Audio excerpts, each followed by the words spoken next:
ಓಂ ಶಾರೀರಶ್ಚೋಭಯೇಪಿ ಭೇದೇನೇನೆ ಮಧೀಯತೆ ಓಂ ಯಹ ಸರ್ವೇಷು ಭೂತೇಷು ತಿಷ್ಠನ್ ಸರ್ವೇಭ್ಯೋ ಭೂತೇಭ್ಯೋ ಅಂತರಃ ಯಂ ಸರ್ವಾಣಿ ಭೂತಾನಿ ನ ವಿದುಃ ಯಸ್ಯ ಸರ್ವಾಣಿ ಭೂತಾನಿ ಶರೀರಂ ಯಸ್ ಸರ್ವಾಣಿ ಭೂತಾನಿ ಅಂತರೋ ಯಮಯತಿ ಏಷತೆ ಆತ್ಮ ಅಂತರ್ಯಾಮ್ಯಮೃತಃ. 20ನೇ ಸೂತ್ರ 1ನೇ ಅಧ್ಯಾಯದ 2ನೇ ಪಾದದ್ದು ಅದನ್ನು ನೋಡ್ತಾ ಇದ್ದೀವಿ. ತತ್ವ ಪ್ರಕಾಶಿಕ ಈಗಾಗಲೇ ತತ್ವ ಪ್ರದೀಪದ ಭಾಗವನ್ನು ನೋಡಿ ಮುಗಿಸಿದ್ದೀವಿ. ತತ್ವ ಪ್ರಕಾಶಿಕದ ಜೊತೆಗೇನೆ ತತ್ವ ಪ್ರಕಾಶಿಕದಲ್ಲಿ ಮುಂದಿನ ಕೆಲವು ವಾಕ್ಯಗಳನ್ನು ನೋಡಬೇಕಾಗಿದೆ. ಅಲ್ಲಿ ಭಾವದೀಪ ಟಿಪ್ಪಣಿಯಲ್ಲಿ ಬಂದಿರುವಂಥ ಸಂಗತಿಗಳನ್ನು ಅವಲೋಕಿಸ್ತಾ ಇದ್ದೀವಿ.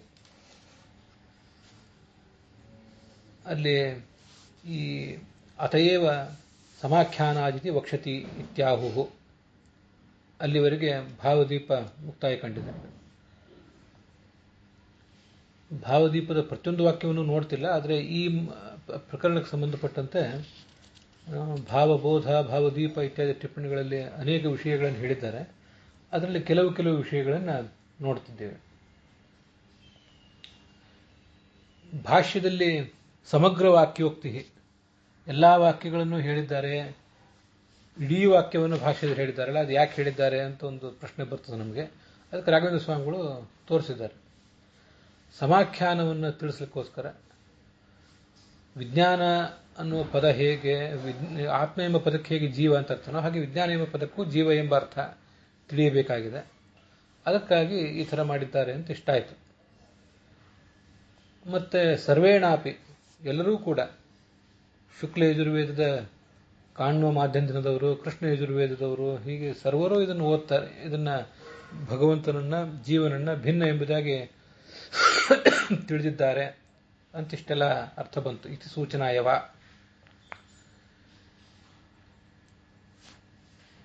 ಇನ್ನು ಅಲ್ಲಿ ಮುಂದೆ ಪೂರ್ವಂ ಅಧಿದೈವೇತ್ಯುಕ್ತ್ಯ ಪೃಥಿವ್ಯಾದೇಹ ಚೇತನತ್ವ ಅವಗಮೇನ ಪೃಥಿವ್ಯಾಹ ಅಂತರಃ ಇತಿ ಪ್ರಾಥಮಿಕವಾಕ್ಯೋಕ್ತ್ಯಾಪಿ ಜೀವಾಂತರ್ಯಾಮಿಣೋ ಭೇದ ಸಿದ್ಧವು. ಅದನ್ನು ಗಮನಿಸಬೇಕು. ಈ ಬೃಹದಾರಣ್ಯಕ ಉಪನಿಷತ್ತಿನಲ್ಲಿ ಅಂತರ್ಯಾಮಿ ಬ್ರಾಹ್ಮಣದಲ್ಲಿ ಅಥ ಅಧಿದೈವಂ, ಅಥ ಅಧಿಭೂತಂ, ಅಥ ಅಧ್ಯಾತ್ಮಂ, ಹೀಗೆ ಮೂರು ಪ್ರಕರಣಗಳಿವೆ. ಅದನ್ನು ಹಿಂದೆ ನೋಡಿದ್ದೇವೆ ನಾವು. ಮತ್ತು ಭಾಷ್ಯದಲ್ಲೂ ಕೂಡ ಬೃಹದಾರಣ್ಯಕ ಭಾಷ್ಯದಲ್ಲೂ ಕೂಡ ಯಾವುದು ಅಧಿಭೂತ ಯಾವುದು ಅಧ್ಯಾತ್ಮ ಅನ್ನೋದನ್ನೆಲ್ಲ ತಿಳಿಸಿದ್ದಾರೆ.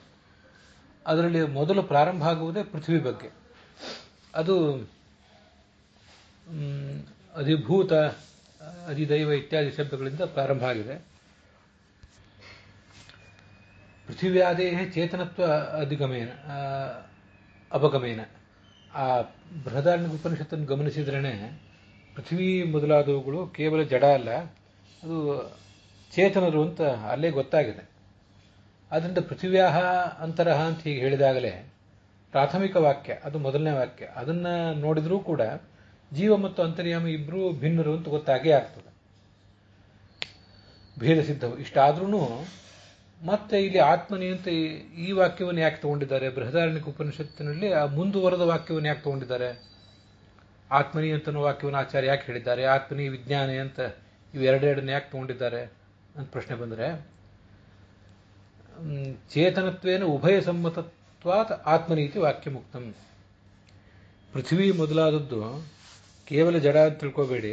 ಪೂರ್ವ ಪಕ್ಷದವರು ಮೊದಲು ಹಾಕಿ ತಿಳ್ಕೊಂಡಿದ್ರು. ನಾವು ಅವ್ರಿಗೆ ಹೇಳಿದ್ವಿ ಕೇವಲ ಜಡ ಅಂತ ತಿಳ್ಕೋಬೇಡಿ, ಅದರಲ್ಲಿ ಉಪನಿಷತ್ತಿನ ಭಾಗವನ್ನೇ ಗಮನಿಸಿದ್ರೆ ಅದು ಚೇತನ ಅಂತ ಗೊತ್ತಾಗ್ತದೆ ಅಂತ ನಾವು ಅವರಿಗೆ ಹೇಳಿದ್ವಿ. ಆದರೂ ಆ ಪೃಥ್ವಿ ಮೊದಲಾದ ಜಡಗಳ ಅಂತರ್ಯಾಮಿಯಾದ ಒಂದು ಚೇತನ ಅಂತ ಅರ್ಥ ತಿಳ್ಕೋಬೇಕಾಗ್ತದೆ. ಅದು ನೇರವಾಗಿ ಗೊತ್ತಾಗೋದಿಲ್ಲ. ಆದರೆ ಆತ್ಮ ಅಂತ ಅನ್ನೋದನ್ನು ಗಮನಿಸಿದರೆ ಇದು ಜಡ ಅಂತ ಯಾರಿಗೂ ಸಂಶಯ ಬರೋದೇ ಇಲ್ಲ. ಜೀವಾಂತರ್ಯಾಮಿಣೋ ಭೇದ ಸಿದ್ಧವು ಚೇತನತ್ವೇನ ಉಭಯ ಸಮ್ಮತತ್ವ ಅದು ಆತ್ಮನೇ. ಉಭಯ, ಈ ಆತ್ಮ ಶಬ್ದ ಬಂದಿರುವಂತಹ ಬೃಹದಾರಣ್ಯಕದ ಮಾತನ್ನೇ ತಗೊಂಡ್ರೆ ಇದು ಪೂರ್ವ ಪಕ್ಷದವರಿಗೂ ಸಿದ್ಧಾಂತಿಗಳಿಗೂ ಇಬ್ಬರಿಗೂ ಕೂಡ ಸಮ್ಮತವೇ. ಯಾಕೆಂದ್ರೆ ಜಡವಾದ ಆತ್ಮ ಅಂತ ಅನ್ನೋದೊಂದು ಇಲ್ವೇ ಇಲ್ಲ, ಅದರ ಅಭಿಮಾನಿ ಅಂತ ಅನ್ನೋದೊಂದು ಇಲ್ವೇ ಇಲ್ಲ. ಪೃಥ್ವಿ ವಾಯು ಮೊದಲಾದವುಗಳು ಜಡ, ಅದರ ಅಭಿಮಾನಿಯಾದ ದೇವತೆ, ಅವನಿಗಿಂತ ಭಗವಂತ ಭಿನ್ನ ಅಂತ ಹೀಗೆ ಮುಂದೆ ಅರ್ಥವನ್ನು ತಿಳ್ಕೋಬೇಕು. ಆತ್ಮನಿಗೆ ಸಂಬಂಧಪಟ್ಟಂತೆ ವಿಚಾರ ಮಾಡಿದರೆ ಒಂದು ಜಡ ಅದಕ್ಕೊಂದು ಅಭಿಮಾನಿ ಅಂತ ಏನಿಲ್ವೇ ಇಲ್ಲ, ಅದು ಚೇತನವೇ. ಆದ್ದರಿಂದ ಚೇತನತ್ವೇನು ಉಭಯ ಸಮ್ಮತವಾದದ್ದು ಆತ್ಮ. ಅದಕ್ಕಾಗಿ ಆ ಆತ್ಮನಿ ಅನ್ನೋದನ್ನು ಆಚಾರ್ಯರು ತಗೊಂಡಿದ್ದಾರೆ. ಭಾಷ್ಯದಲ್ಲೇ ಅದನ್ನು ದೀರ್ಘವಾಗಿ ವಾಕ್ಯ ಪ್ರಯೋಗ ಮಾಡಿದ್ದಾರೆ. ಮತ್ತೆ ಆ ಬೃಹದಾರಣ್ಯಕ ಉಪನಿಷತ್ತಿನ ಮಾತನ್ನು ಗಮನಿಸಿದರೆ ಅಲ್ಲೊಂದು ಶ್ಲೋಕ ಇದೆ, ಆತ್ಮ ವಿಜ್ಞಾನಮಿತಿ ಚ ಸರ್ವಜೀವಾಭಿಮಾನವಾನ್ ಬ್ರಹ್ಮೈವೋಕ್ತಃ ಅಂತ. ಇದು ಬೃಹದಾರಣ್ಯಕ ಉಪನಿಷತ್ತಿನ ಮಾತು. ಈ ಆತ್ಮ ಮತ್ತು ವಿಜ್ಞಾನ ಇತ್ಯಾದಿ ಶಬ್ದದಿಂದ ಏನನ್ನು ತಗೊಳ್ಬೇಕು ಅನ್ನೋದನ್ನು ಬೃಹದಾರಣ್ಯಕ ಉಪನಿಷತ್ ಭಾಷ್ಯ ತೋರಿಸಿದೆ. ಆತ್ಮ ಎಂಬುದಾಗಿ ಈ ಮಾಧ್ಯಂತರ ಶಾಖೆಯಲ್ಲಿ, ವಿಜ್ಞಾನ ತಿಷ್ಠನ್ ಎಂಬುದಾಗಿ ಇನ್ನೊಂದು ಕಾಣ್ವರ ಶಾಖೆಯಲ್ಲಿ, ಹೀಗೆ ಎರಡು ಶಾಖೆಗಳಲ್ಲಿಯೂ ಕೂಡ ವಿಜ್ಞಾನ ಆತ್ಮ ಅಂತ ಏನು ಶಬ್ದ ಇದೆಯಲ್ಲ, ಅದರಿಂದ ಯಾರನ್ನು ತಗೊಳ್ಬೇಕು ಅಂದರೆ ಸರ್ವಜೀವಾಭಿಮಾನವಾನ್, ಎಲ್ಲರ ಜೀವದ ಅಭಿಮಾನಿಯಾಗಿರ್ತಕ್ಕಂಥ, ಎಲ್ಲರ ಜೀವರ ಮೇಲೆ ಅಭಿಮಾನವುಳ್ಳಂತಹ ಬ್ರಹ್ಮನನ್ನೇ ತಗೊಳ್ಬೇಕು, ಚತುರ್ಮುಖ ಬ್ರಹ್ಮನನ್ನೇ ತಗೊಳ್ಬೇಕು ಅಂತ ಬೃಹದಾರಣ್ಯಕ ಉಪನಿಷತ್ತಿನಲ್ಲಿ ಬಂದಿದೆ. ಅದರಿಂದ ಏನಾಗ್ತದೆ ಅಂದರೆ ಸರ್ವಜೀವ ನಿಯಾಮಕಾತ್ ವಿರಿಂಚಾದಪಿ ಭಿನ್ನ, ಸರ್ವಜೀವರಿಗೂ ನಿಯಾಮಕನಾದವನು, ಜೀವೋತ್ತಮನಾದವನು ಅಂಥವನು ಚತುರ್ಮುಖ ಬ್ರಹ್ಮ. ಅಂಥ ಬ್ರಹ್ಮನಿಗಿಂತಲೇ ಈ ಭಗವಂತ ಭಿನ್ನ ಅಂತ ಆದಮೇಲೆ ಇನ್ನು ಸಾಮಾನ್ಯರಾದಂಥ ನಮ್ಮ ಜೀವರ ಬಗ್ಗೆ ಏನು ಹೇಳಬೇಕಾಗಿದೆ? ಕಿಮು ಜೀವಾದಿತಿ ಕೈಮುತ್ಯಾಯ ಅರ್ಥಾಂತರ ಮುಕ್ತಂ. ನೋಡಿ, ಪ್ರಶ್ನೆ ಏನು ಬರ್ತದಂದ್ರೆ, ಬೃಹದಾರಣ್ಯಕ ಉಪನಿಷತ್ತಿನಲ್ಲಿ ಆತ್ಮ ಎಂಬ ಶಬ್ದಕ್ಕೆ ಮತ್ತು ವಿಜ್ಞಾನ ಎಂಬ ಶಬ್ದಕ್ಕೆ ಚತುರ್ಮುಖ ಬ್ರಹ್ಮ ಅಂತ ಅರ್ಥ ಮಾಡಿದ್ದಾರೆ. ಈಗಿಲ್ಲಿ ನೀವು ಸಾಮಾನ್ಯರಾದಂಥ ಒಬ್ಬ ಸಂಸಾರಿ ಜೀವ ಅಂತ ಅರ್ಥ ಮಾಡ್ತಿದ್ದೀರಿ. ಇದು ಯಾಕೆ ಹೀಗೆ ಮಾಡಿದ್ದೀರಿ ಅಂತ ಪ್ರಶ್ನೆ ಬರ್ತದಲ್ಲ. ಎರಡು ಥರದ ಅರ್ಥಗಳನ್ನ ಯಾಕೆ ಇಟ್ಕೊಂಡಿದ್ದೀವಿ ಅಂದರೆ, ಸರ್ವಜೀವ ನಿಯಾಮಕತ್ವ ಮೊದಲಾದ ಮಹಾಗುಣಗಳುಳ್ಳವನು ಚತುರ್ಮುಖ ಬ್ರಹ್ಮ, ಅಂಥವನಿಂದಲೇ ಈ ಪರಮಾತ್ಮ ಭಿನ್ನ ಅಂತ ಆದಮೇಲೆ ಸಾಮಾನ್ಯರಾದಂಥ ಕ್ಷುಲ್ಲಕರಾದಂಥ ಯಾವುದೇ ಮಹಾಗುಣ ಇಲ್ಲದೇ ಇರುವಂಥ ಜೀವರಿಗಿಂತ ಅವನು ಭಿನ್ನ ಅಂತ ಪ್ರತ್ಯೇಕವಾಗಿ ಹೇಳಬೇಕಾಗಿಲ್ಲ ಅಂತ ತಿಳಿಸ್ಲಿಕ್ಕೋಸ್ಕರ ಅರ್ಥಾಂತರ ಮುಕ್ತಂ. ಜೀವ ಎಂಬ ಶಬ್ದಕ್ಕೆ ಬೃಹದಾರಣ್ಯಕ ಉಪನಿಷತ್ತಿನಲ್ಲಿ ಚತುರ್ಮುಖ ಬ್ರಹ್ಮ, ಅಲ್ಲಿ ಆತ್ಮ ವಿಜ್ಞಾನ ಎಂಬ ಶಬ್ದಕ್ಕೆ ಬೃಹದಾರಣ್ಯಕ ಉಪನಿಷತ್ತಿನಲ್ಲಿ ಚತುರ್ಮುಖ ಅಂತ ಅರ್ಥ ಇದ್ರೂ, ಇಲ್ಲಿ ಜೀವ ಅಂದರೆ ಇನ್ನೊಬ್ಬ ಸಾಮಾನ್ಯ ಜೀವ ಅಂತ ಅರ್ಥ ಮಾಡಿರುವುದು ಈ ಉದ್ದೇಶದಿಂದ ಅಂತ ಇದನ್ನು ತಿಳ್ಕೊಳ್ಬೇಕು. ಭಾವಬೋಧ ಟಿಪ್ಪಣಿಯಲ್ಲಿ ಈಗ ಯಾಕೆ ಮಾಡಿದ್ದೀರಿ, ಬೃಹದಾರಣ್ಯಕ ಉಪನಿಷತ್ ಭಾಷೆಯಿಂದ ವಿರೋಧ ಬರ್ತದಲ್ಲ ಅಂತ ಪ್ರಶ್ನೆ ಮಾಡ್ಕೊಂಡಿದ್ದಾರೆ. ಭಾವಬೋಧ ಟಿಪ್ಪಣಿಯಲ್ಲಿ ನಾನು ವಿಜ್ಞಾನ ಪದಾಭ್ಯಾಂ ಅವಿಶೇಷಿತ ಜೀವಗ್ರಹಣೆ, ಅಲ್ಲೆಲ್ಲ ಪುಸ್ತಕ ಗ್ರಹಣೋ ಅಂತಿದ್ರೆ ಅದನ್ನು ತಿದ್ದುಕೊಟ್ಟಿ, ಗ್ರಹಣೋ ಅಲ್ಲ ಅದು. ಭಾವಬೋಧ ರಘುತ್ತಮ ಸ್ವಾಮಿ ಟಿಪ್ಪಣಿಯಲ್ಲಿ ಆತ್ಮ ವಿಜ್ಞಾನ ಎಂಬ ಶಬ್ದದಿಂದ ಯಾವುದೇ ವಿಶೇಷಣವಿಲ್ಲದ ಒಬ್ಬ ಸಾಮಾನ್ಯ ಜೀವನನ್ನು ನೀವು ತಗೊಂಡ್ರೆ, ಅಂದರೆ ಸಾಮಾನ್ಯ ಜೀವನೂ ಆಗಬಹುದು, ಚತುರ್ಮುಖ ಬ್ರಹ್ಮನೂ ಆಗಬಹುದು, ಏನೂ ಆಗಬಹುದು, ಹೀಗೆ ಅರ್ಥ ನೀವು ಮಾಡ್ಕೊಂಡ್ರೆ. ಹಾಗೆ ಮಾಡಿದರೆ ಬೃಹದಾರಣ್ಯಕ ಭಾಷೆದ ವಿರೋಧ ಬರ್ತದಲ್ಲ. ಅಲ್ಲಿ ಚತುರ್ಮುಖ ಬ್ರಹ್ಮನನ್ನೇ ಆತ್ಮ ವಿಜ್ಞಾನ ಎಂಬ ಶಬ್ದದಿಂದ ತಗೊಳ್ಬೇಕು ಅಂತ ಹೇಳಿದ್ದಾರಲ್ಲ, ನೀವು ಯಾವ ಜೀವನವನ್ನು ತಗೊಳ್ಬಹುದು ಅಂತ ವ್ಯಾಖ್ಯಾನ ಮಾಡಿಬಿಟ್ರಲ್ಲ ಅಂದರೆ, ಅಲ್ಲಿ ಬೃಹದಾರಣ್ಯ ಭಾವಬೋಧ ಟಿಪ್ಪಣಿಯಲ್ಲಿ ಮುಂದೆ ಕೊಟ್ಟಿರೋ ಸಮಾಧಾನ ಅದು ನನಗೆ ಸರಿಯಾಗಿ ಅರ್ಥ ಆಗಲಿಲ್ಲ, ಮತ್ತು ಏನೋ ಕೆಲವು ಮುದ್ರಣ ದೋಷ ಇದ್ದಿರಬಹುದು. ಅದಕ್ಕಾಗಿ ಆ ಪ್ರಶ್ನೆಯನ್ನು ತಗೊಳ್ಳೋಣ, ಉತ್ತರ ರಾಘವೇಂದ್ರ ಸ್ವಾಮಿ ಟಿಪ್ಪಣಿಯಲ್ಲಿರೋದನ್ನು ತಗೊಳ್ಳೋಣ. ಇದನ್ನು ಗಮನಿಸಬೇಕು. ಇಲ್ಲಿ ಈಗ ನಾವು ತತ್ವಪ್ರಕಾಶಿಕ ಮೊದಲಾದ ಗ್ರಂಥಗಳಲ್ಲಿ ಚಿಂತನೆ ಮಾಡ್ತಿರೋದು, ವಿಜ್ಞಾನ ಆತ್ಮ ಎಂಬ ಶಬ್ದದಿಂದ ಯಾವ ಜೀವನನ್ನಾದರೂ, ಬ್ರಹ್ಮನಿಂದ ಹಿಡಿದು ನಮ್ಮಂಥ ಸಾಮಾನ್ಯ ಜೀವನವರೆಗೆ ಯಾವ ಜೀವನನ್ನಾದರೂ ತಗೊಳ್ಬಹುದು ಅಂತ ನಾವು ವ್ಯಾಖ್ಯಾನ ಮಾಡಿದ್ದು ಬೃಹದಾರಣ್ಯಕ ಭಾಷ್ಯಕ್ಕೆ ವಿರುದ್ಧ ಏನಲ್ಲ. ಬೃಹದಾರಣ್ಯಕ ಭಾಷ್ಯಕ್ಕೂ ಇಲ್ಲಿರುವ ಪ್ರತಿಪಾದಿತವಾದ ಸಂಗತಿಗೂ ನಾವು ಹೊಂದಾಣಿಕೆ ಮಾಡಿಕೊಂಡ್ರೆ ನಮಗೊಂದು ಬೇರೆ ತತ್ವನೇ ಪ್ರತಿಪಾದಿತ ಆಗ್ತದೆ. ಅದೇನೆಂದರೆ, ಚತುರ್ಮುಖ ಬ್ರಹ್ಮನಿಗಿಂತಲೂ ಭಗವಂತ ಭಿನ್ನ ಅಂತ ಮೇಲೆ ಇನ್ನು ನಮ್ಮಂಥ ಸಾಮಾನ್ಯ ಜೀವರಿಗಿಂತ ಅವನು ಭಿನ್ನ ಅಂತ ಪ್ರತ್ಯೇಕವಾಗಿ ಹೇಳಬೇಕಾಗಿದೆಯಾ ಅಂತ ಹೀಗೆ ಸಿಗ್ತದೆ. ಇದನ್ನು ತಿಳಿಸ್ಲಿಕ್ಕೋಸ್ಕರ ಅರ್ಥಾಂತರಂ. ಬೃಹದಾರಣ್ಯಕ ಉಪನಿಷತ್ತಿನಲ್ಲಿ ಆತ್ಮವಿಜ್ಞಾನ ಎಂಬ ಶಬ್ದಕ್ಕೆ ಚತುರ್ಮುಖ ಅಂತ ಅರ್ಥ ಮಾಡಿದ್ರು, ಇಲ್ಲಿ ಜೀವ ಅಂತ ಸಾಮಾನ್ಯವಾಗಿ ಅರ್ಥ ಮಾಡಿದ್ದು ಉಚಿತವೇ ಆಗಿದೆ ಅಂತ ಅದರ ತಾತ್ಪರ್ಯ. ಅತಯೇವ ತತ್ರೈವ ಷಷ್ಠೆ ಯಹ ವಿಜ್ಞಾನೇ ತಿಷ್ಠನ್ ಯ ಆತ್ಮನೇ ತಿಷ್ಠನ್ ಇತ್ಯಾದಿ ಉಭಯ ಜೀವಾಭಿಪ್ರಾಯೇಣ ಪಾಠ ಇತ್ಯಪ್ಯಯುಕ್ತಂ ಅಂತ ಮುಂದೊಂದು ವಾಕ್ಯ ಇದೆ. ಅದೇನು ಬೇಡ, ಚಂದ್ರಿಕಾದಲ್ಲಿ ಹೆಚ್ಚಿನ ವಿಚಾರ ಮಾಡಿದ್ದೀವಿ ಅಂತ ಹೇಳಿದ್ದಾರೆ, ಅವೆಲ್ಲ ಏನು ಬೇಡ. ಅರ್ಥಾಂತರ ಮುಕ್ತಂ ಅಲ್ಲಿವರೆಗೆ ನಾವು ಅನುಸಂಧಾನ ಮಾಡಿದರೆ ಸಾಕು. ತತ್ವ ಪ್ರಕಾಶಿಕಾದಲ್ಲಿ ನೋಡಿ, ನನು ವಿಷ್ಣಾವ್ ಅಸಂಭಾವ್ಯಮಾನ ಪೃಥ್ವಿಯಾದಿ ಶರೀರತ್ವಸ್ಯ ಪ್ರಧಾನಾದಿ ಧರ್ಮಸ್ಯ ಅತ್ರ ಉಕ್ತೆ ಕಥಂ ವಿಷ್ಣೋ ಅಂತರ್ಯಾಮಿತ್ವಂ. ಇದು ನಾವು ಈಗಾಗಲೇ ಒಂದ್ಸರಿ ನೋಡಿದ್ವಿ. ಸಮಾಖ್ಯಾನ ಅಂತ ಅನ್ನೋದನ್ನು ಟಿಪ್ಪಣಿ ಸಮೇತ ನೋಡಬೇಕಾಗಿತ್ತು, ಅದಕ್ಕಾಗಿ ಸ್ವಲ್ಪ ಹಿಂದೆ ಉಳಿದಿತ್ತಷ್ಟೇ. ವಿಷ್ಣುವಿನಲ್ಲಿ ಪೃಥ್ವಿಯಾದಿ ಶರೀರಕತ್ವವನ್ನು ಹೊಂದಿಸ್ಲಿಕ್ಕೆ ಬರೋದೇ ಇಲ್ಲ. ಅದೆಲ್ಲ ಪ್ರಧಾನಾದಿಗಳಿಗೆ ಮಾತ್ರ ಹೊಂದಿಸಬೇಕು, ಪ್ರಕೃತಿ ಜೀವ ಮೊದಲಾದವರಿಗೆ ಮಾತ್ರ. ಅದರಿಂದ ವಿಷ್ಣುವಿನ ಅಂತರ್ಯಾಮಿ ಅಂತ ಹೇಗೆ ಹೇಳ್ತೀರಿ ಅಂತ ಪ್ರಶ್ನೆ ಬಂದರೆ, ಅದಕ್ಕೆ ಶೀರ್ಯತೆ ಅಂತ ಮಾತಿನಿಂದ ಪುರಾಣದ ಮಾತನ್ನು ಕೊಟ್ಟು, ಭಗವಂತನಿಗೂ ಕೂಡ ಆ ಶೀರ್ಯತೆ ಅನ್ನೋ ಈ ಮಾತಿನಿಂದ ಪೃಥ್ವಿ ಇತ್ಯಾದಿಗಳು ಅವನಿಗೆ ಶರೀರ ಆಗಬಹುದು. ಯಾಕೆ ಅಂದರೆ ಆ ಭಗವಂತ ಆ ಶರೀರವನ್ನು ನಾಶಪಡಿಸ್ತಾನೆ, ಅದು ನಾಶಕ್ಕೆ ಒಳಗಾಗ್ತದೆ ಅವನಿಂದ. ಆದ ಕಾರಣ ಮತ್ತೆ ಅಲ್ಲಿ ರಮತೆ ಸುಖ ಪಡ್ತಾನೆ. ಈ ಎರಡು ಕಾರಣಗಳಿಂದ ಅವನಿಗದು ಶರೀರ ಅಂತ ಹೀಗೆ ಅನಿಸ್ಕೋಬಹುದು. ಅದನ್ನು ಈ ಯಾವುದೋ ಒಂದು ಟಿಪ್ಪಣಿಯಲ್ಲಿ, ಒಂದೆರಡು ಟಿಪ್ಪಣಿಗಳಲ್ಲಿ ಅದರದ್ದು ಅರ್ಥ ಬರೆದಿದ್ದಾರೆ, ಅದನ್ನು ನಾವು ಗಮನಿಸಬೇಕು. ವಿವೃತ್ತಿ ಮೊದಲಾದ ಟಿಪ್ಪಣಿಗಳಲ್ಲೂ ಅದನ್ನು ಬರೆದಿದ್ದಾರೆ. ಹಾಗೆ ಈ ಶರೀರ ಎಂಬ ಶಬ್ದಕ್ಕೆ ನಿಷ್ಪತ್ತಿಯನ್ನೇನು ಹೇಳಿದಾರಲ್ಲ ಬೃಹದಾರಣ್ಯಕ, ಇಲ್ಲಿ ನಮ್ಮ ಬ್ರಹ್ಮಸೂತ್ರ ಭಾಷ್ಯದಲ್ಲಿ ಆಚಾರ್ಯರು, ಅದಕ್ಕೆ ಟಿಪ್ಪಣಿ ಇಬ್ಬರು ಅದನ್ನು ವಿವರಿಸಿದ್ದಾರೆ. ಅದರ ವಿಗ್ರಹ ವಾಕ್ಯ ವಿವೃತ್ತಿ ಟಿಪ್ಪಣಿಯಲ್ಲಿ ಶೀರ್ಯತೆ ಇತಿ ಭಾಷ್ಯೆ ಶೀರ್ಯತೆ ತತ್ಶರೀರಿ ರಮತೆ ಅಸ್ಮಿನ್ನಿತಿ ರಂ ಶರೀರಿ ಚ ಇತಿ ವಿಗ್ರಹ ಸೂಚಿತ ಅಂತ ಹೀಗೆ ಬರೆದಿದ್ದಾರೆ. ಶೀರ್ಯತೆ ಇತಿ ತತ್ ಶರೀರಿ ಅಂತಿದೆ. ಅದು ಅಲ್ಲೊಂದು ಒಂದು ಹೆಚ್ಚಾಗಿದೆ. ನಮಗೆ ಅದಕ್ಕಿಂತ ತತ್ವ ಸುಬೋಧಿನಿ ಟಿಪ್ಪಣಿಯಲ್ಲಿ ಅದರದ್ದು ಸ್ಪಷ್ಟವಾಗಿದೆ. ಅಲ್ಲಿದ್ದನ್ನು ಹೇಳ್ತೇನೆ. ಶೀರ್ಯತೆ ತತ್ ಶರೀರಂ ಅಂತ ರಮತೆ ಅಸ್ಮಿನ್ನಿತಿ ರಂ ಶರೀಚ ತತ್ ರಂಚ ಶರೀರಂ ಅಂತ ಹೀಗೆ ವಿಗ್ರಹ ತತ್ವ ಸುಬೋಧಿನಿಯಲ್ಲಿದೆ. ಅದನ್ನು ತಗೊಳ್ಬೇಕು. ಮುದ್ರಣ ದೋಷ ಅಷ್ಟೇ, ಅದು ಬೇರೆ ಏನಲ್ಲ. ಮತ್ತು ಅಲ್ಲಿಯೂ ಕೂಡ ಶೀರ್ಯತೆ ಇತಿ ಶರೀ, ಆಮೇಲೆ ಆ ಶರೀ ಆದಮೇಲೆ ಒಂದು ಸ್ವಲ್ಪ ಸ್ಪೇಸ್ ಬೇಕು. ಶರೀರಮಂತೆ ಅಂತ ಹೀಗೆಲ್ಲ ಮಾ ಅಂತ ದೀರ್ಘ ಬೇರೆ ಕೆಲವು ಪುಸ್ತಕಗಳಲ್ಲಿದೆ, ಅದು ಮಾ ಅಲ್ಲ, ರಮಂತೆ ಅಂತ ಹ್ರಸ್ವ ಆಗಬೇಕದು. ಮತ್ತು ಶರೀ ಆದಮೇಲೆ ರಮಂತೆ ಇದಕ್ಕೆರಡಕ್ಕೂ ನಡುವೆ ಒಂದಿಷ್ಟು ಸ್ಪೇಸ್ ಬೇಕು. ಆದ್ದರಿಂದ ಶರೀಚ ರಂಚ ಶರೀರಂ ಅಂತ ಹೀಗೆ ವಿಗ್ರಹ ಆಗ್ತದೆ. ಶರೀಚ ತತ್ ರಂಚ ಮುಂದೆ ವಿಗ್ರಹ ಅವರು ಬರೆದಿದ್ದಾರೆ. ಅಲ್ಲಿಯೂ ಕೂಡ ನಡುವೆ ಸ್ಪೇಸ್ ಬೇಕು. ಶರೀ ಆದಮೇಲೆ ಶರೀ ಮತ್ತು ಚ ನಡುವೆ ಒಂದು ಸ್ಪೇಸ್ ಬೇಕು. ಚ ಆದಮೇಲೆ ತತ್ ನಡುವೆ ಒಂದು ಸ್ಪೇಸ್ ಬೇಕು. ಅದೆಲ್ಲ ಕರ್ಮಧಾರಯ ಸಮಾಸ. ಅದನ್ನು ನಿಮ್ಮ ಪುಸ್ತಕದಲ್ಲಿ ಸರಿಪಡಿಸ್ಕೊಂಡ್ರೆ ಮುಂದೆ ನೀವು ಅನುಸಂಧಾನ ಮಾಡುವಾಗ ಸರಿ ಇರ್ತದೆ.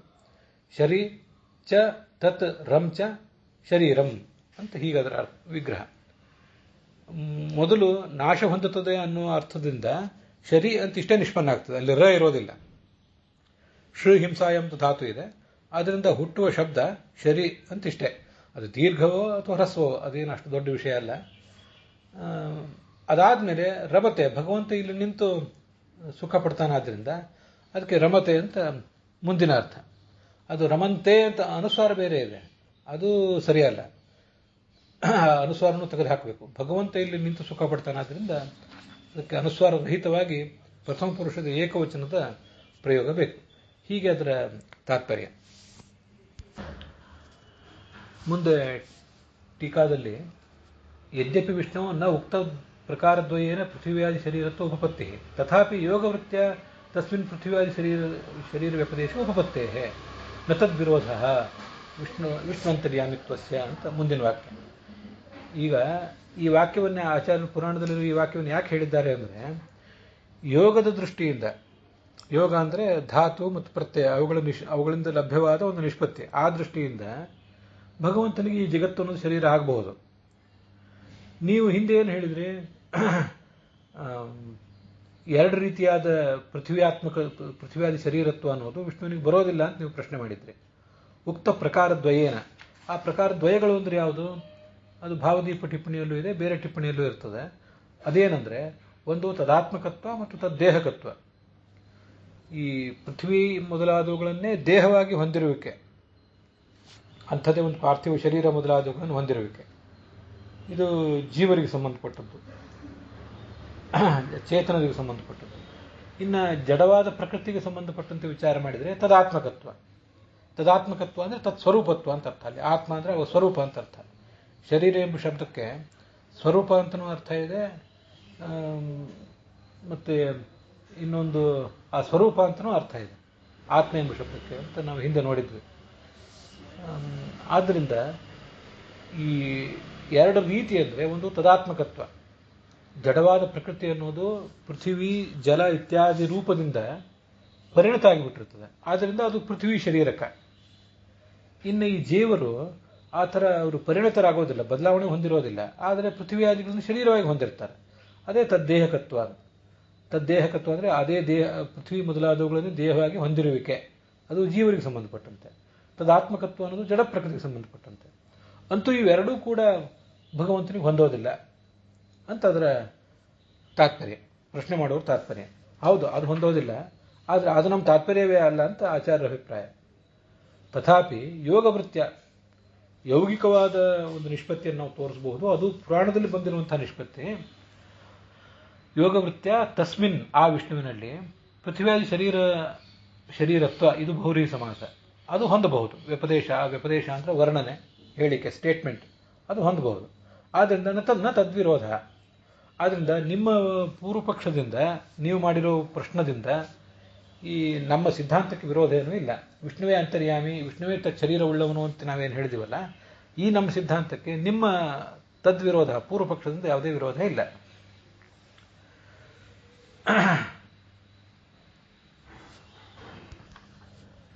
ಭಾವದೀಪ ರಾಘವೇಂದ್ರ ಸ್ವಾಮಿ ಟಿಪ್ಪಣಿಯಲ್ಲಿ ಹೀಗೊಂದು ಜಿಜ್ಞಾಸೆ ನಮಗೆ ಬಂದರೆ ಅದಕ್ಕೆ ಉತ್ತರ ಕೊಟ್ಟಿದ್ದಾರೆ, ಬೇರೆಯವರು ಕೊಟ್ಟಿದ್ದಾರೆ, ಇಲ್ಲಿ ಸ್ಪಷ್ಟತೆ ಇರೋದ್ರಿಂದ ಹೀಗೆ ತಗೊಂಡಿದ್ದೇನೆ. ಬೃಹದಾರಣ್ಯಕ ಉಪನಿಷತ್ತಿನಲ್ಲಿ ನಾವೀಗಾಗಲೇ ಒಂದು ವಾಕ್ಯ ನೋಡಿದ್ದೇವೆ. ಪೃಥಿವ್ಯಾದ್ಯಾ ದೇವತಾಸ್ತು ದೇಹವತ್ ತದ್ವಶತ್ವತಃ ಶರೀರಮಿತಿ ಚೋಚ್ಯಂತೆ ಅಂತ ಬಂದಿದೆ. ಶರೀರಮಿತಿ ಚೋಚ್ಯಂತೆ ತಸ್ಯ ವಿಷ್ಣೋರ್ ಮಹಾತ್ಮನಃ ಅಂತ ಒಂದು ಶ್ಲೋಕ ಅದು. ಪೃಥಿವ್ಯಾದಿ ದೇವತೆಗಳನ್ನು ಆ ಮಹಾತ್ಮನಾದ ವಿಷ್ಣುವಿಗೆ ಶರೀರ ಅಂತ ಹೇಳ್ತಾರೆ. ಯಾಕೆ ಶರೀರ ಅಂತ ಹೇಳ್ತಾರೆ ಅಂದರೆ ತದ್ವಶತ್ವತಃ, ಭಗವಂತನ ಅಧೀನದವರೆಲ್ಲರೂ ಕೂಡ. ಆದ್ದರಿಂದ ದೇಹವತ್, ಅವ್ರ ದೇಹದಂತೆ ಅಂತ ಹೇಳಿದ್ದಾರೆ. ಆದ್ದರಿಂದ ಏನಾಯಿತು ಅಂದರೆ ಗೌಣ ಶರೀರತ್ವಂ ಅಲ್ಲಿ ಉಕ್ತಂ, ಸಮಾಜಂತರ ಮುಕ್ತಂ, ಗೌಣ ಶರೀರ ಅಂತ ಆಯ್ತು. ಹಾಗಾದ್ರೆ ಪೃಥ್ವಿಯಾದಿಗಳು ಭಗವಂತನಿಗೆ ಹೇಗೆ ಶರೀರ ಅಂದರೆ ಗೌಣವಾದ ಶರೀರ, ಅದು ವಸ್ತುತಃ ಶರೀರ ಅಲ್ಲ, ಔಪಚಾರಿಕವಾಗಿ ಅದು ಪ್ರಯೋಗ ಅಷ್ಟೇ ಅಂತ ಅನಿಸ್ಬಿಡ್ತು.